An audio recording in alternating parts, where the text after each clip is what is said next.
Je m'appelle Brad Coonan, responsable des ventes chez Waterous Company.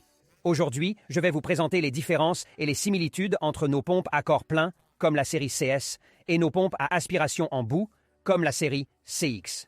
Chez Waterous, nous sommes très fiers de notre savoir-faire. C'est pourquoi nous offrons une garantie standard de 7 ans.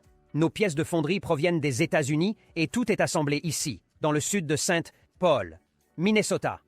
Les pompes à corps plein et les pompes à aspiration en bout présentent de nombreuses similitudes.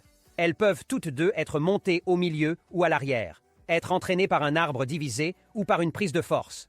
Leur fonctionnement est similaire et elles ont toutes deux des roues en bronze. Elles sont capables d'intégrer des systèmes de mousse à air comprimé et sont disponibles pour tous les fabricants d'appareils. Examinons maintenant les différences entre les deux types de pompes.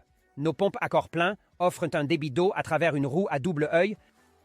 L'eau entre dans la pompe par le collecteur d'admission et le flux d'eau entrant est divisé.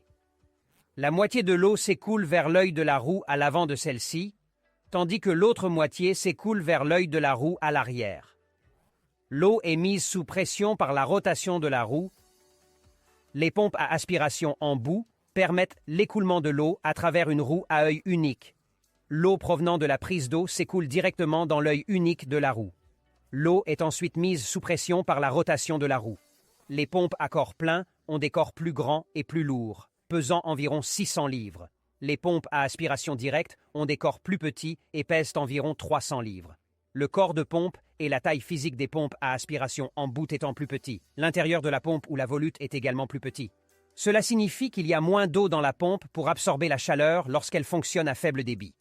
La roue est conçue pour faire circuler 1500 gallons d'eau et, lorsqu'elle fonctionne à faible débit, elle peut provoquer une recirculation, une cavitation ou une surchauffe si l'eau n'est pas recirculée de manière adéquate. Pour éviter les problèmes de chaleur, les opérateurs peuvent faire circuler l'eau et inclure dans le processus de spécification un gestionnaire de protection contre la surchauffe de la pompe, OPM, en option. Les pompes à corps plein sont disponibles avec des garnitures mécaniques ou des garnitures d'étanchéité, tandis que les pompes à aspiration en bout ne peuvent être équipées que de garnitures mécaniques.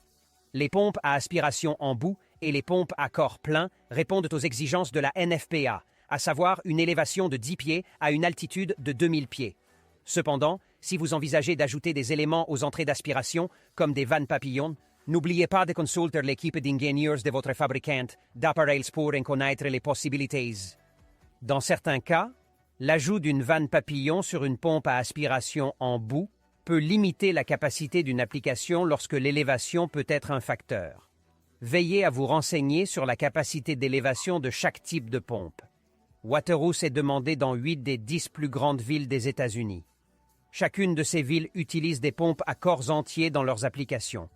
En disposant de toutes les informations sur les capacités et les limites de chaque pompe, vous serez sûr d'avoir fait le bon choix.